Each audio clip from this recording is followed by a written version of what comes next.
Now, in terms of sensations, no, ito yung mga sensations na ating mapapansin or makukuha sa pasyente ninyo. Thank you. That will be what? Pain, okay, solicited by a noxious stimulus, temperature, either cold or hot. You have your proprioception, your light touch, as well as your pressure. No? So, yun yung general sensations na ating mararamdaman. Your somatic sensation or bodily sensation sa pasyente. So, yung mga yan, dadaan yan sa mga sensory pathway. Also known as the ascending pathway. Yung other name nun. Kasi papanig patungo sa brain. Okay? Now, kung ating recall, no, we have different receptors on our skin. No? Iba't iba ang receptor, and each receptor has a specific sensory no, na kanilang napaperceive. For example, your Meissner's is for tooth point discrimination. Palatandaan ko is, you spell Meissner's with a double S. So, two-point discrim. What's the meaning of two-point discrimination? Two-point discrimination means you were able to identify if there are 2 points touching your skin or one na lang. Paano yun? Imagine ninyo, ito yung forearm natin, yung skin, meron akong prong na dalawa ang point. No? 1 point, second point. Tapos kung tinouch ko dito, I can feel na may dalawang tusok or dalawang points nagtatouch sa skin ko. That is 2-point discrimination. You can able to determine or discriminate that there are 2 simultaneous points touching your skin. Nakuha, that is Meissner's, no? While your hair follicle receptors is also known for light touch, similar with your Merkel's. No? Light touch na haplos, no? Kapag naman tinawag na Ruffini's, it is also for heat, temperature. Naalala yung mnemonic natin dati? Ruffini, Ruffinet, no? Mainit. While your Cruz and Ball is for cold. No? Cruz parang cold. Okay? Your free nerve ending is for pain. Another name of your free nerve ending, it's your naked nerve endings. No? Your Pacinian is for pressure as well as vibration.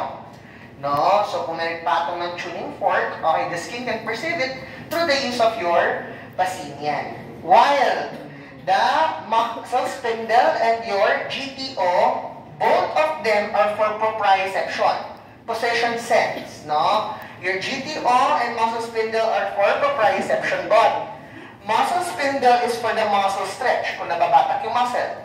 While the GTO is your muscle tension, kapag naman nag-generate ng forces ang inyong muscle. Now, if we're going to look, we have different ascending pathways, no? Depende kung saan siya, no? You're going to look, we have your spinothalamic tract. From the word spino, spinal cord. Thalamic, thalamus. So, kung sinabing spinal cord papuntang thalamus, di ba nalaman natin yung prelim? The function of your thalamus is the center of relay station of all sensation except for your olfactory. So, alam natin kapag sinabing spinothalamic tract, that is the pathway for sensations. Nakukuha. Now, kapag naman sinabing dorsal column, from last week, pag sinabing column, is it a gray or a white matter? Gray. White. Horns kasi ang gray. So, columns is white matter. Dorsal is found where? Posterior or anterior? Posterior. Ibig sabihin, may pathway ka daw sa likod na puti. Ang pangalan nitong puting na sa likod is your dorsal column pathway, also known as your lemniscal pathway. The medial lemniscal pathway na later pag-uusapan. Itong pangatlo is, you have your spinocerebellar tract. From the word spino, spinal cord, cerebellar, going to your cerebellum. No? And yung isa naman is your cuneo-cerebellar. Cuneo pertains to upper XA. So, cuneo-cerebellar is the pathways of your upper extremity going to your cerebellum. Nakukuha? Okay. Now, ito yung ating analyze mamaya. No? We will identify and we will describe all of the pathways on the white matter or on the gray matter? White. Kasi yun yung daluyan. Clear? Para imagine mo, yung inyong spinal cord, malaking highway. Parang NLEX, SLEX. So, doon yung mabilisang daanan. No? Tapos, kung papasok, dadaan sila sa spinal roots. No? So, parang ganyan yung ideology niya. Now, when we're talking about your pathways, note natin yung mga words. Pag sinabi kong first order neuron, siya yung unang-unang neuron or stopover. Okay? This is the sensory nerve. No? So, yung first order neuron, that is your classic sensory nerve. Okay? Your second order neuron, that is a neuron that will connect the first order to the third order. Okay? Gets nyo? Si second order neuron is an association neuron kasi it will connect the first order neuron to the third order neuron. Kaya tinatawag siyang interneuron. Kasi bakit? Nasa gitna siya ng dalawang neurons. Nakukuha. Well, the third order neuron is, this is the neuron that will give rise to the projections of the fibers passing to the regional sensory regions of the cerebral cortex. So, kung imagine mo, ang first order, siya yung sensory nerve. Second order, from sensory nerve, kukonekta niya sa brain. Si third order, siya na ngayon yung maproproject na information going to your Brodmann's area. And the Brodmann's area for the sensations are what? 3, 1, 2. Nakukuha? So, let's start first with the first, no? Okay, pathway. We'll talk about your lateral spinothalamic tract, no? So, ito muna siya. Ang N1 ni lateral spinothalamic tract is the dorsal root ganglion. Now, ang gagawin natin ngayon is, okay, we'll try to know what is the pathway and what is the sensation passing the pathway. Kasi bakit? Bawat sensation natin may sarili siyang daanan. Hindi lahat ng sensation dumadaan sa isang pathway. So, if I'm going to tell you, your lateral spinothalamic tract will pass through or will carry pain and temperature. A shortcut, the spinothalamic tract nahati sa dalawa. Lateral and anterior. Dalawa yan. No? Si lateral, ang kinicarry niyan is pain and temp. Yung isa is pressure and touch. Ang patandaan ko is PT. Dalawa pareho silang PT. No? Yung isa, pain, temperature. Yung isa is pressure and light touch. Ang patandaan ko is kapag masakit, okay, kinukurot ka sa gilid. No? Masakit kapag kinukurot ka sa gilid. Okay, so that is pain for lateral spinothalamic tract. Tapos, ang temperature, kung nabaso ka, masakit.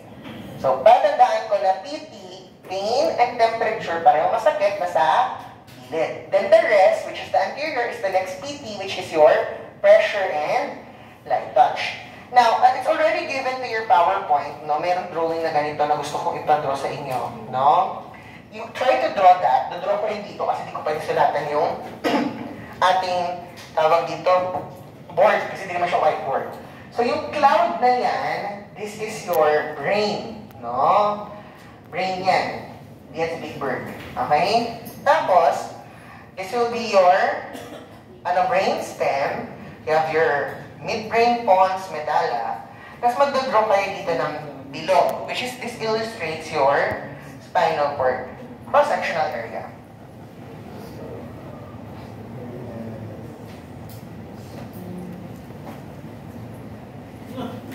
Okay, so yan yung drawing natin. Now, dahil kung printed naman sa inyo, pwede yan na yun. If you're not so printed, ganyan natin gawin. Now, kung titignan natin ngayon, okay, this is a sensory pathway. So, saan magsisimula ang sensory? Sa brain ba or sa level of the skin?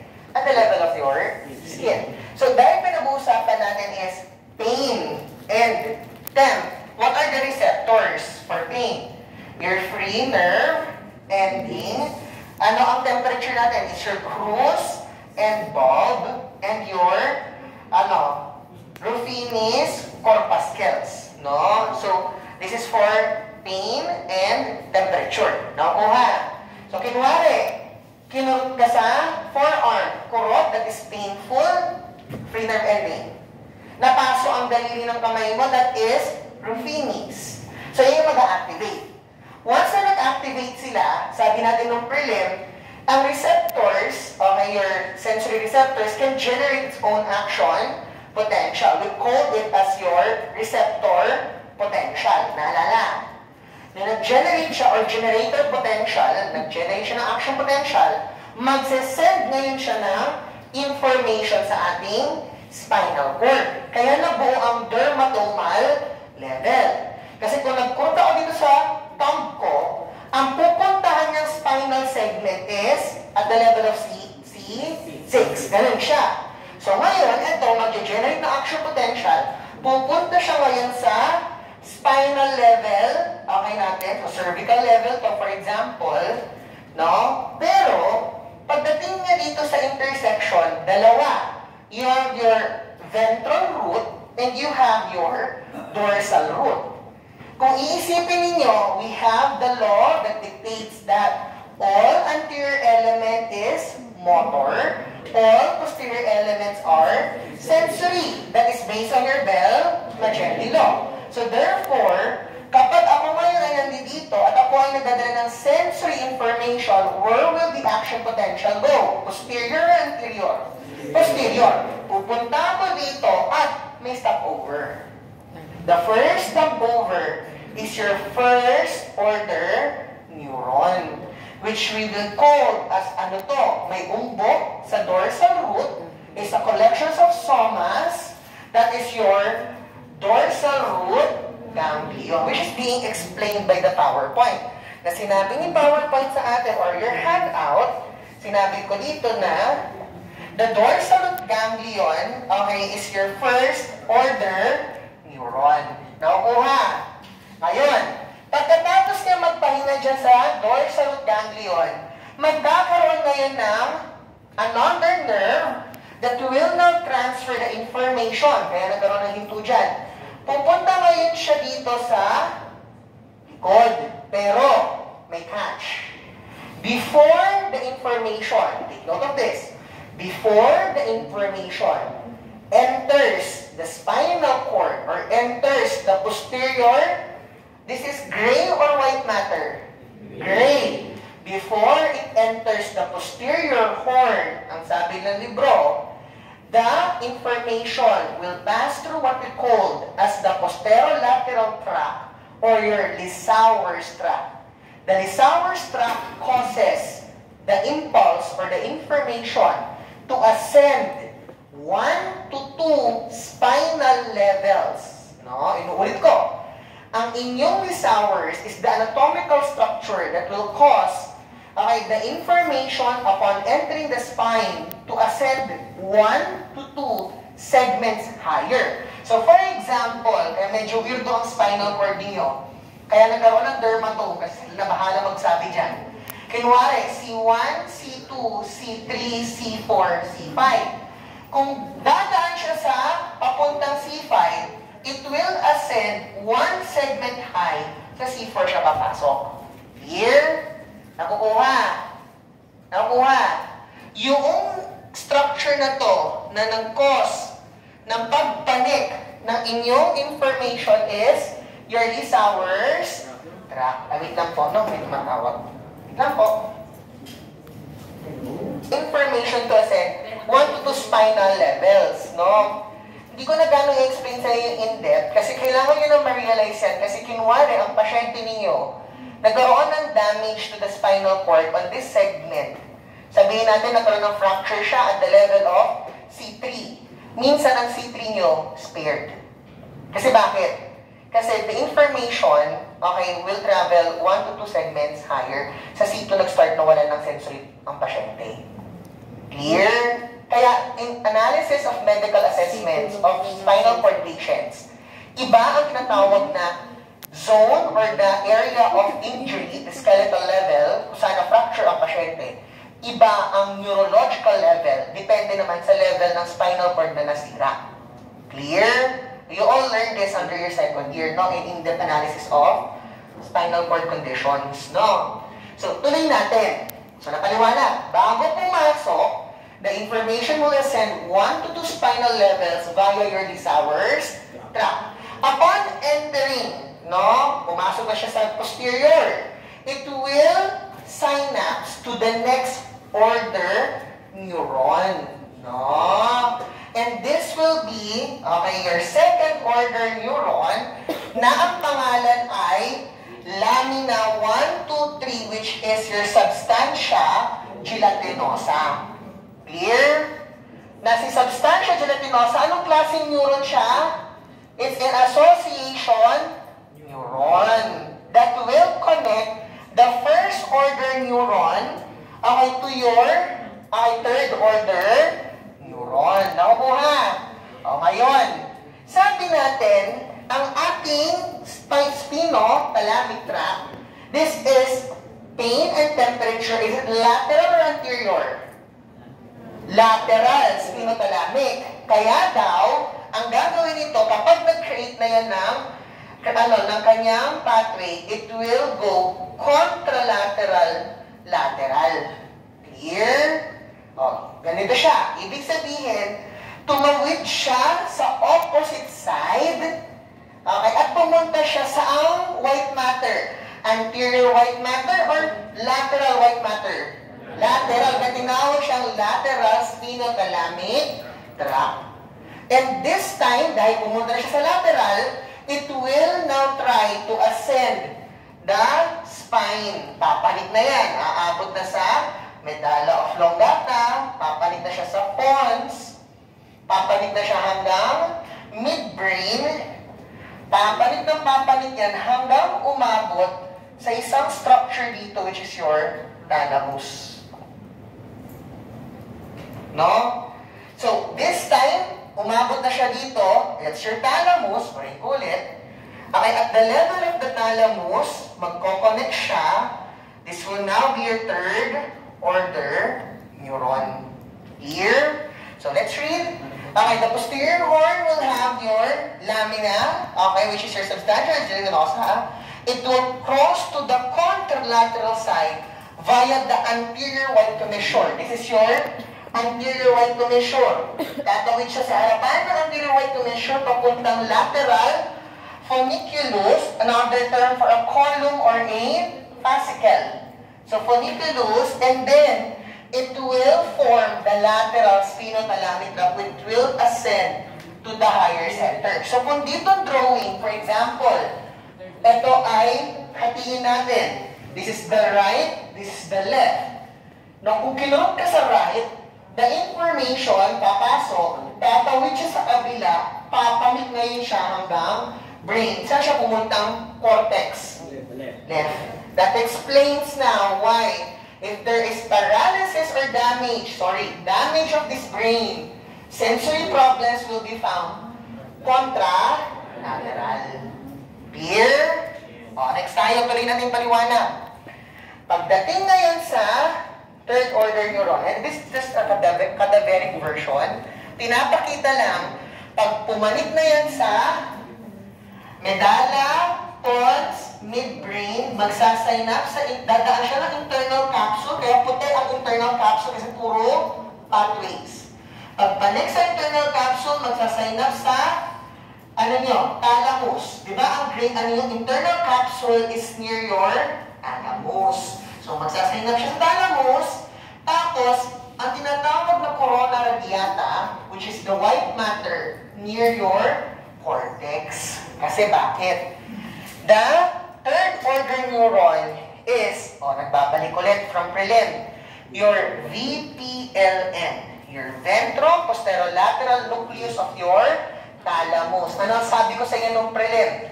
The VPLN is the nucleus specific for general sensations. Puro sensations. No? Nang alin? Light touch, pain, pressure, temperature. Lahat yung sensations dadaan sa kanya.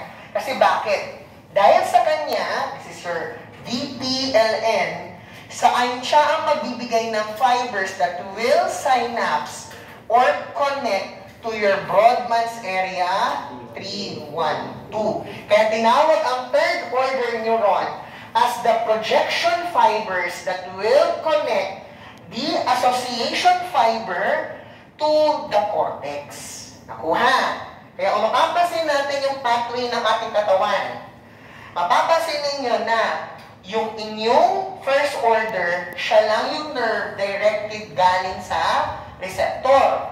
Pagkatapos noon, ipapasa ninyo information to your second order neuron, wherein the second order neuron will connect the first order neuron to the third order neuron. Kaya tinawag siyang association or interneuron. No? And the third order neuron will be now the one that will connect the higher center or the Brodmann's area to your association neuron. Nakuha?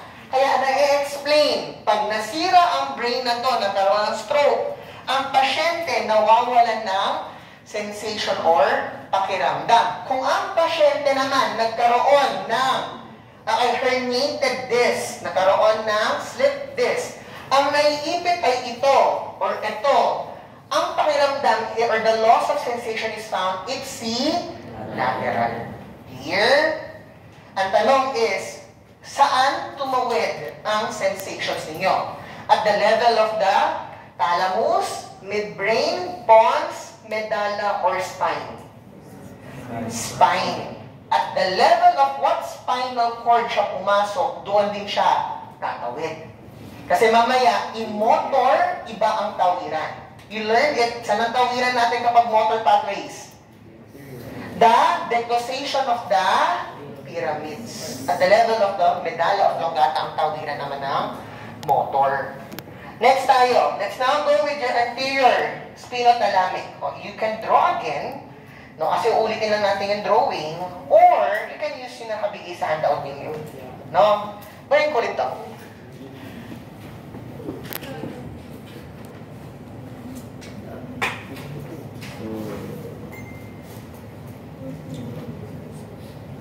So this time, we are talking about your anterior spinothalamic.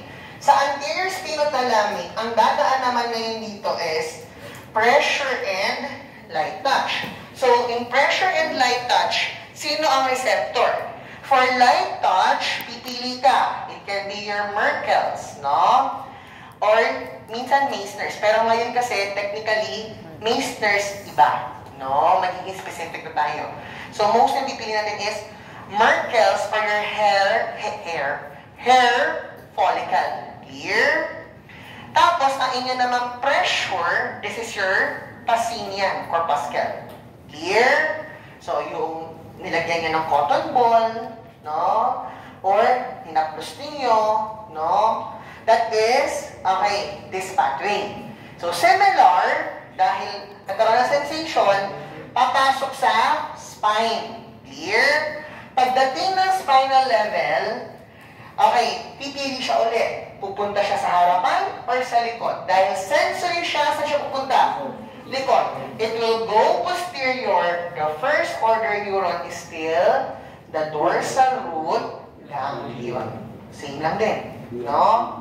Pagkatapos ka magpahinga sa dorsal root ganglion, it will go posteriorly to the posterior gray matter, also known as the gray horn or the posterior horn. Pagdating sa likod, papasok ba agad? Hindi. It will ascend 1 to 2 segments higher because of the presence of what structure? Lissauer's tract. Papalik-ulit siya ng 1 to 2 segments higher before entering your spinal cord and synapting to the lamina for pressure and light touch, which is still your substantia gelatinosa. Siya pa din. Pero, nung nag-synapse na ang gelatinosa, tinawag itong anterior spinothalamic. It's because tatawid siya sa anterior commissure, pero mag-i-stay siya sa anterior column. Clear? Nakuha ninyo? Saan siya pumunta? Kanina, ang lateral, pumunta siya sa kabilang lateral column. Ito, pumunta siya sa kabilang anterior white matter. Nakuha? Pagkapunta niya doon, it will now ascend your spinal cord. Papanig ulit siya sa medulla oblongata, sa pons, sa midbrain, hanggang umabot na naman kanino? Kay thalamus. At sino naman yung hintuan niya doon? Still, your ventroposterolateral nucleus of your thalamus. Wherein this one will connect to Brodmann's area 312. Na-feel mo yung sensation. Saan na sila nagkaiba? Dito. Kung saan highway siya dadaan. Sa gilid ba or sa harap? Nakuha? Okay. So, yun. No? Tuloy natin.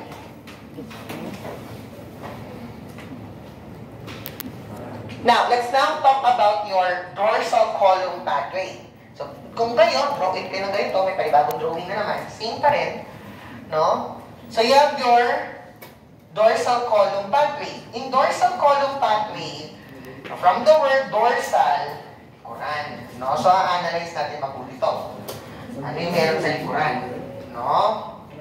Isa natin.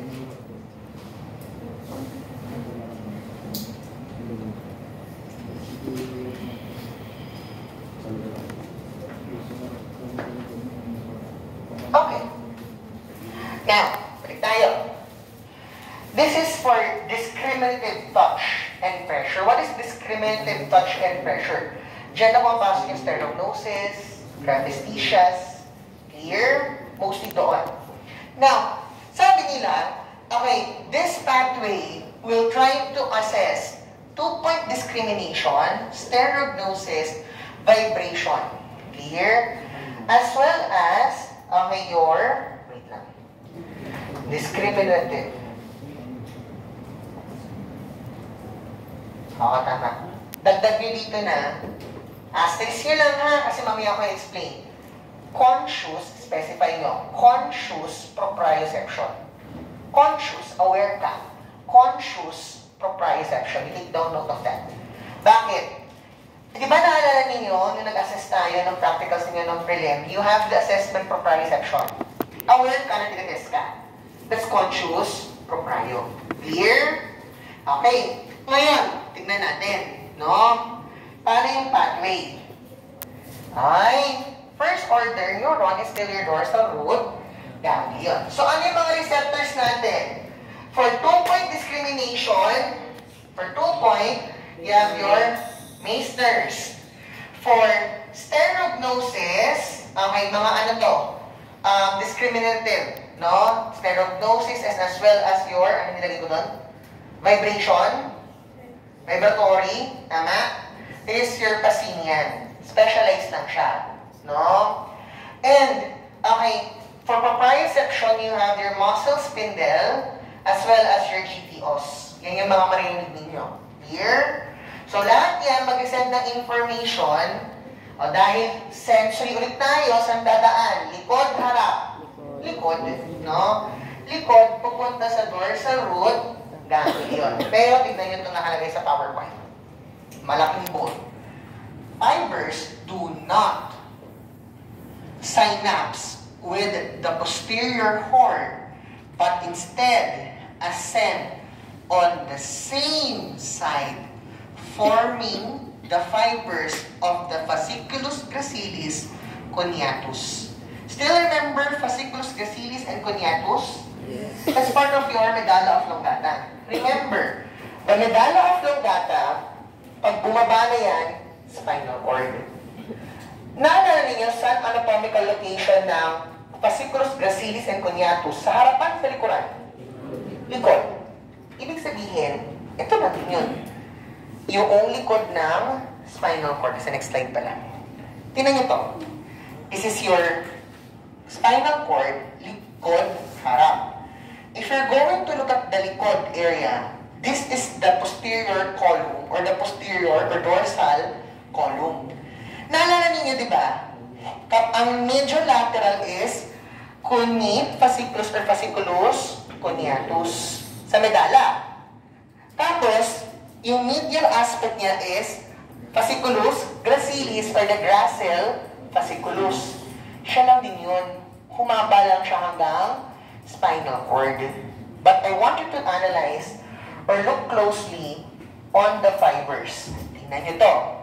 Sa lateral, no, on the lateral aspect, which is your fasciculus cuneatus, the lateral aspect, ano yung mga levels? Cervical, thoracic. Yung naman gracile, or the gracile fasciculus, ito daw siya, ano ang mga dumadaang fibers? Sacral. Lumbar, sacral. Ano ang analysis natin? All information coming from the upper extremity will pass through the fasciculus cuneatus, or the cuneic fasciculus. All information coming from the lower extremity will pass through your fasciculus gracilis. Madaling tandaan, nasaan ba ang gracilis muscle mo? Lowers or uppers? Lowers. So, madaling tandaan, fasciculus gracilis, lower extremity. No? Yun yun. Now, tayo dito. So, drawing insert. Paano? Kapag sinus sa dorsal root ganglion, no, lakihan ko to, para magbigay ako emphasis sa inyo dito sa drawing ko. Okay? Pagpasok niya dito, instead of entering the gray matter, it will enter the white matter. Clear? Instead na pumunta siya dito sa gray matter, it will move to your white matter. So kung didrawing mo siya, kailangan yung mag-draw yung drawing dyan ngayon sa slide kanina. Wherein, you have your fasciculus cuneatus for your upper extremity information, cervical and thoracic. Your fasciculus gracilis naman is for lower extremities. So instead na pumasok siya dito, ang ginawa niya, pipili siya. Kay cuneatus ba or kay gracilis? And for example, ang ating tinitest is hands. Sino siya dadaan? Kay cuneatus. Eh kung ginalaw mo ay paa, gracilis. Ganun siya. Depende ngayon kung saan siya dadaan, kung ano yung gumalaw or ina-assess mo area of the body. Clear? Ngayon, pagdating dyan, it will ascend. Papalit na siya. No? It will ascend agad. So, question. At the level of the spinal cord, did your pathway, dorsal column pathway, cross to the opposite side? No, hindi siya tumawid. Kasi pagpasok niya, siya ay pumanik. The second order neuron is either the nucleus gracilis or the nucleus cuneatus at the lower medulla. Papalik siya agad at ihinto sa medulla oblongata. Naalala ninyo yung cadaver ninyo na meron ang tawag na gracile tubercle and cuneic tubercle. Yun. Ihinto siya doon sa tubercle. Clear? And that tubercle will be your second order neuron. So, kung a-analyze natin, cuneic fasciculus or the fasciculus cuneatus siya dadaan. Sino ang kanyang second order? Cuneic tubercle, cuneic nucleus sa other term. Clear? Kung sa gracile tubercle siya dumaan, gracile fasciculus siya dumaan, gracile fasciculus siya dumaan, or the fasciculus gracialis, into niya, it's your, gracile tubercle or your gracile nucleus. Right, tandaan.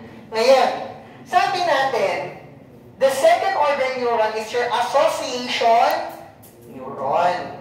Napansin ninyo, kailan siya tumatawid? Pag inabot na niya ang second order neuron. Kasi, dito pa lang siya tatawid. Saan siya tumawid? At the level of the medulla oblongata.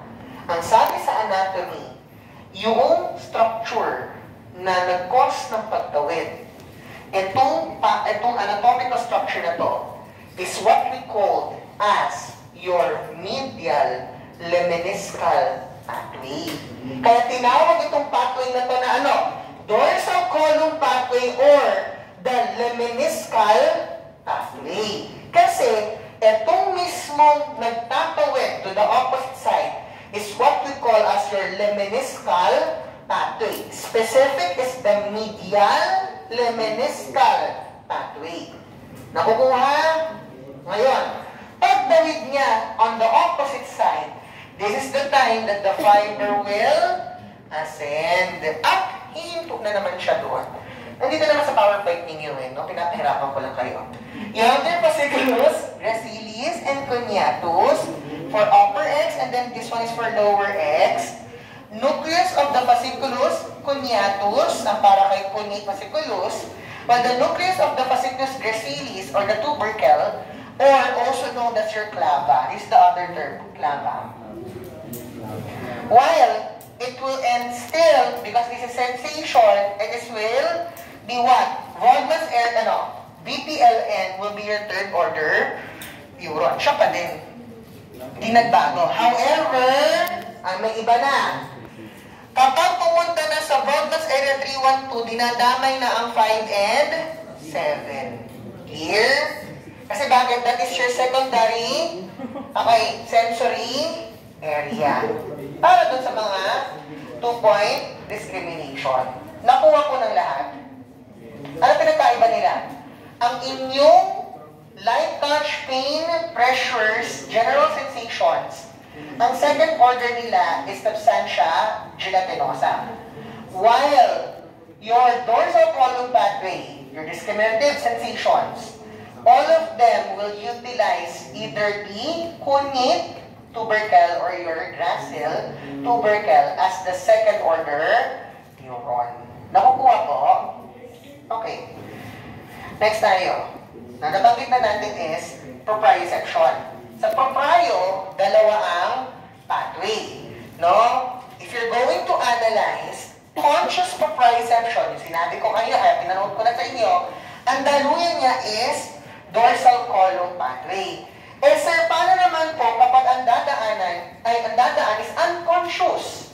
Sir, ano po ba unconscious? You're not aware na yung body mo kumukuha ng information. Paano not aware? Good example is when you're walking. Kung naglalakad ka ba, kailangan mo pang aware. Ang paa ko ay umaangat sa lupa, dahan-dahan mo na siyang itatapak. Hindi. Kusa yung pumapasok sa brain. At ang nag-a-analyze niyan, kasi kusa siya, unconscious, it is your cerebellum, because the function of the cerebellum, what we learned is, that is for coordination of movement. Para alam ngayon ang katawan mo, sino ang magkocontract, sino yung dapat mag-relax. That is the function of your cerebellum. Kaya unconscious, proprioception kasi, hindi naman maya kailangan mo pang i-report sa sarili mo na nasaan na ang parte ng katawan ko. Kunwari, nakatayo ka na ng ganyan. No? Yan, there's information sending to your brain that you're standing, that your feet are swaying, ganyan. Kasi bakit? It sends information to the cerebellum, kaya ang cerebellum nila ang function niya is for posture. Nalala, that is for tone, muscle tones, that is for coordination of movement, and it's for balance. Kasi yun yung kailangan ni cerebellum. Yung proprioception. Para aware siya kung sino yung uutusan na gumalaw. Kaya, ang ating nandito, yung anatomy of this, di tayo gano'ng mag-i-in-depth. Bakit? Di natin ito kayang kontrolin. In rehabilitation, ang pinakamahirap i-rehabilitate is the unconscious proprioception. Ika-train mo lang siya, okay, na maayos, pero, okay, hindi na natin kailangan i-in-depth. Ang ini-in-depth natin talaga ito. No, so ito lang yung shortcut natin. So, the difference is, your conscious proprioception and unconscious proprioception. Okay, your conscious does not synapse to the posterior horn. It goes to the cerebrum and it utilizes the dorsal column pathway.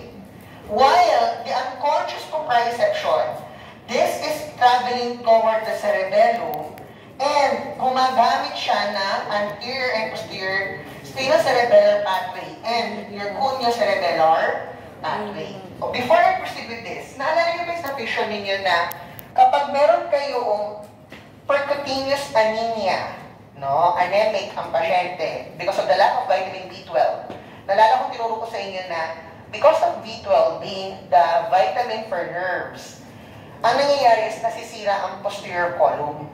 Talaga yun? Nasisira ito. Kung nasira ang likod, nagkakaroon ng pasyente na sakit na tinatawag na tabes dorsalis. From the word kasi na nasira yung posterior column. Ano ang itsura ng pasyente may problems with tabes dorsalis? Your patient lost proprioceptions. Clear? Kaya lakad niya mag-ara, no? Kinakapa yung lupa. Kasi consciously, hindi rin siya aware na saan yung body part niya. Clear? So, yun yun. Balik tayo dito. Now, this is the shortcuts, no? Yung inyong cuneo cerebellar, from the word cuneo, cunit, upper extremity. While the spinocerebellar are both for lowers, pinagkaiba is, the anterior spinocerebellar will pass through ang ginagamit nito is group of muscles, bulk. Ang inyong posterior are for individual muscles of the lower X. Kung isang muscle lang yun ang contract, dito dadaan. Pero kung marami ang muscle sa anterior, dadaan. I want you to take note of what peduncle siya dadaan. No? So, ang dinadaanan is inferior, superior, and inferior. I don't want to go in depth kapag binasa yung si Snell. Kasi ito palang picture ni Snell, weirdo. Tingnan niyo yung kanyang pathways. Inaral pa natin. May papanik dito, papasok doon, may mababasa sa kanya. Pagkapasok doon, lulusot na naman doon sa kabila. Iikutin ka niya. So, I just give you the summary or the shortcut. No? So, let's talk about your cuneo cerebellar. The cuneo cerebellar will proceed to the dorsal root ganglion at the level of the cervical and upper thoracic, kasi upper X lang siya. The fibers will synapse with the accessory arcuate nucleus and then ascend on the same side, forming the cuneo cerebellar or the dorsal arcuate fibers. Likod lang siya, no? At same side, katulad siya ng dorsal column, di tumatawid. And it will form the cerebellar, it will go to the cerebellum. Okay, second order. Third order is your inferior cerebellar peduncle. No? Next is